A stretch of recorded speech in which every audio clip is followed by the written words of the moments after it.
Assalamualaikum warahmatullahi wabarakatuh. Salam sejahtera untuk kita semua. Berjumpa lagi dengan Anton Haruna. Terima kasih untuk teman-teman semua yang sudah mendukung channel ini, yang sudah subscribe, sudah like, sudah komen, share, dan lain-lain. Terima kasih semuanya, terima kasih. Semoga Bapak Ibu Kakak Adik semua sehat selalu dan juga terhindar dari segala mara bahaya. Amin amin ya rabbal alamin. Oke, di video kali ini ada kritik dan saran. Intinya cuma hanya satu konsep, yaitu menyuarakan kebaikan atau memberitahukan hal-hal info kebaikan sesuai bagaimana demi masa sungguh manusia dalam kerugian nyata, kecuali mereka yang saling ingat menyampaikan jalan yang baik dan benar.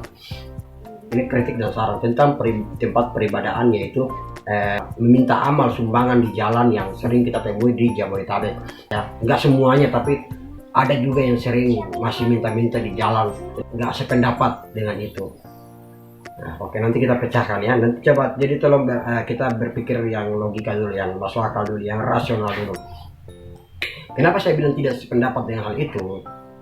Karena itu posisi ini kita berbicara, jangan loncat dulu ke bahasa akademis ya, gampang dimengerti.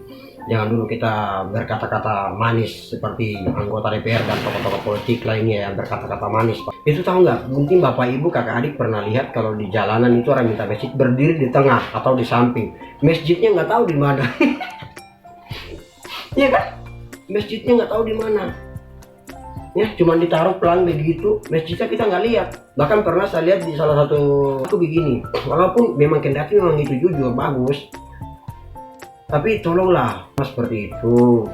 Saya malu tahu sebagai muslim, malu benar jujur. Merasa harga diri dan martabat sebagai Islam itu tidak ada harga diri lagi.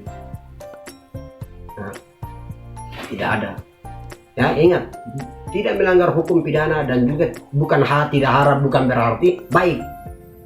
Nah, Bapak Ibu Kakak Adik punya saudara atau punya kakak, punya adik, pergi di jalanan, perasaan kalian. Itu satu contoh, bagaimana perasaan kalian? Kan tidak haram, benar kan? Tidak haram. Banyak, dan yang ngelewatin jalan itu bukan orang Islam saja yang ngelewatin jalan itu, ada juga dengan agama lain. Bagi kita sesama Islam mungkin oke lah, nggak jadi masalah ya, kita nggak salah. Tapi bagi mereka bagaimana? Coba, apalagi kalau kita lagi buru-buru meeting atau apa, itu satu sisi negatifnya. Itu satu. Yang kedua adalah itu yang berdiri di situ itu, lihat dah, bukan kakek-kakek yang lansia, bukan, malah yang kuat-kuat, bujang-bujang yang masih kekar-kekar, bujang-bujang berdiri di situ minta.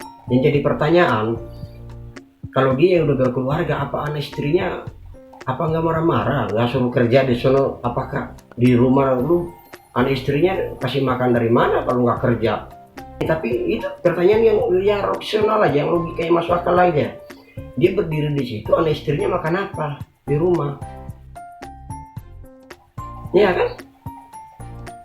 Nanti terakhir video saya kasih solusi. Saya orangnya bukan hanya kritik, ada solusi yang saya berikan. Nanti terakhir ya, jadi ikuti terus. Itu sisi negatifnya. Yang ketiga, sisi negatif ketiga adalah satu contoh. Kita punya menteri agama. Nah, menteri agama kita adalah agama Islam. Pak Menteri Agama ini duduk-duduk dengan beberapa menteri dari Amerika, menteri dari Rusia, menteri dari Australia, menteri semua negara lah. Semua negara lagi pada duduk-duduk di satu kursi bangku, sedang menunggu mungkin panggilan moderator, sedang menunggu mereka untuk memanggil, menyampaikan visi misi setiap negara atau setiap menteri punya visi misi apa. Lagi duduk-duduk, nah, tiba-tiba di layar, ada layar kaca di situ, di ruangan itu ada layar kaca gede, tiba-tiba terus layar kaca gede, terus tiba-tiba keluar itu video itu yang minta-minta di jalan itu keluar. Terus yang dulu menteri Korea Selatan, menteri Rusia, menteri Prancis, semua duduk di semua negara di situ. Ini saya kasih ilustrasi. Jadi duduk-duduk mereka melihat, pasti menunjuk, wah rame di dalam grup, wah itu video, wah di mana itu video, wah Indonesia, wah tuh menteri Indonesia, itu dia menteri Indonesia.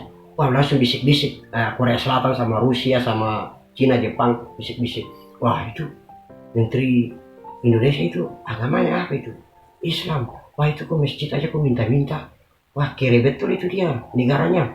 Waduh, itu kalau kalau negaranya kepo-kepo begitu, lagi duduk-duduk ngobrol, lagi nunggu panggilan, mungkin orang menunggu kan, pekerjaan nunggu nggak bagus, nunggu sambil nonton, tiba-tiba layar itu muncul, langsung mereka kepo-kepo, diketawain di sana, wah menteri itu di negaranya ini sendiri yang Islam tapi begitu, masa masjidnya aja minta-minta, katanya negara kaya. Itu sisi negatifnya. Kalau begitu itu kita pakai bahasa pasar dulu supaya biar gampang dimengerti. Jangan kita pakai bahasa akademis yang nyerempet-nyerempet. Kita langsung aja ke titik nadinya supaya biar jelas dan terang menerang. Jadi tolong. Nanti terakhir saya punya solusi. Tenang, saya punya solusi. Saya akan saya berikan. Bonta itu di jalanan dapat nggak sih kira-kira bisa untuk ngebangun masjid itu bisa kubur nggak sih kira-kira? Bisa berapa ratus dia dapat itu sehari? Orang lewat 2000, bisa nggak berapa ratus? Orang anda yang pintar-pintar ini ajak saya untuk cerdas, untuk berpikir yang logika, yang rasional, yang masuk akal, supaya akal kita ini sehat. Mungkin saya tidak orang bodoh yang tidak cerdas. Tolong, apa yang saya katakan ini tolong dipikirkan. Karena ini saya jujur malu, ini menyangkut dengan harkat dan martabat kita sebagai Islam. Bukankah ini bertentangan dengan hadis? Saya merasa jujur agak malu gitu. Memang itu tidak melanggar hukum pidana, tidak, dan juga tidak haram. Satu contoh, kita lihat bapak saya lihat bapak saya gitu, bapak saya sendiri, saya lihat di jalanan dia minta-minta buat makan atau buat beli baju. Apakah saya tega? Hah? Gak mungkin saya tega, itu menyangkut dengan harkat martabat saya. Kecuali saya kere atau saya memang pun juga memang nggak bisa ngasih ini, baru terus jangan terlalu ditonjolkan ketidakmampuan kita dalam mengelola suatu. Lebih tenang, lebih santai, lebih bila perlu jangan sampai orang tahu. Kalau gitu kan terlalu booming, terlalu ditonjolin. Negara kita ini bukan negara Islam saja, berapa agama juga. Saya malu, jujur malu sama agama-agama sebelah, malu saya. Yang tadi saya bilang hadis itu benar nggak sih sebenarnya? Kalau memang benar kok mereka nggak tahu sih, lebih baik tangan di atas daripada tangan di bawah. Video saya punya solusi supaya bisa. Ya saya heran kenapa zaman dulu tidak ada, dulu nggak ada karena memang kecanggihan zaman canggih ya itu masuk akal. Dulu di sini jembatan nggak ada, dulu di sini jaringan HP tidak ada, sekarang sudah ada, itu masih masuk akal. Tapi kalau yang kayak gitu dulu nggak ada sekarang ada, berarti kita bisa pertanyakan apa yang salah. Jadi mohon maaf, tolonglah ini, aduh, saya merasa benar. Ini solusi, ini langsung saja ke solusinya. Bukankah undang-undang kita menjamin, pemerintah menjamin setiap organisasi atau kelembagaan apa itu bakal didonasi atau bakal dibantu oleh pemerintah. Buat aja proposal, naikin proposal, mau melalui apa, pakai bendera apa atau pakai perahu apa, mau pakai NU. Naikin melalui NU, naikin melalui Muhammadiyah, mau pakai terserah, mau pakai perahu apa, buat proposal. Paling kalau satu masjid itu pemerintah ngeluarin 1 M, nggak rugi pemerintah. Dan pemerintah juga laporan ke masyarakat, "Hai masyarakat, kami mau bangun masjid ini, apakah kalian setuju?" Pasti setuju. Minta bantuan kepada pemerintah atau kepada orang-orang kaya. Jangan begitu, jangan terlalu mencolok. Malu kita, malu bukan apa-apa, itu kan jalan raya. Ini dapat seberapa sih? Lu bisa ngebangun langsung sekaligus satu masjid, minta-minta begitu, enggak juga kan? Yang malah yang dapat malah ada harkat dan martabat sebagai kita tercabik-cabik. Sebab apa? Mereka tidak ada yang seperti itu, cuman kita doang. Solusi yang kedua adalah, kalaupun mau masih begitu, sediakan yang kakek-kakek itu, yang kira-kira yang kakek-kakek itu masih disuruh dia bersitu. Kendati pun walaupun dia makan pun juga dia makan ya karena memang pantasnya dia makan, dia ambil, dia beli rokok, dia makan, bahkan dia bawa pulang. Ya memang wajar lah, namanya dia nggak bisa cari uang. Karena Islam juga mengajari untuk menyantuni yang tua, jompo. Kasih mereka di situ. Kalau nggak anak yatim, suruh dia berdiri di situ. Kalau saya naik kalian bilang, "Oh jangan nanti ketabrak," nah itu kalian tahu. Jangan nanti ketabrak, kalian tahu itu. Jalanan, kenapa berdiri di jalanan? Udah tahu itu jalanan, kenapa ini? Oh, solusi lagi adalah kalau mau begitu, kasih tinggal aja kotaknya di situ, nggak usah kalian berdiri di situ. Kan muncul keluar orang langsung taruh. Karena kalau berdiri di situ, orang berhenti mau buka dompet dulu atau mau cari-cari uang dulu baru kasih, kan menyebabkan kemacetan di belakang. Yang tadi saya bilang, agama lain kalau tiba-tiba datang mau muti mau apa buru-buru, kan udah pasti dia kesal.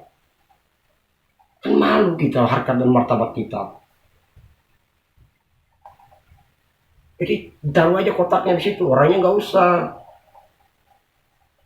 Biar kita mensinyalir, mengempesin, beranggapan bahwa oh berarti dia itu pasti begini kemana begini. Kita menghindari ada pikiran-pikiran negatif seperti apa kita Indonesia. Oh, Indonesia paling teliti orangnya.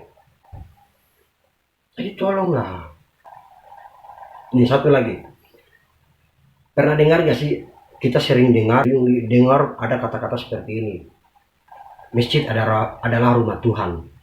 Oke, itu yang ngomong ulama, kiai dan lain-lain. Beberapa juga orang pintar juga. Masjid adalah rumah Tuhan. Pernah dengar gak sih? Oke, kita kunci ya rumah Tuhan ya. Dikunci di pikiran.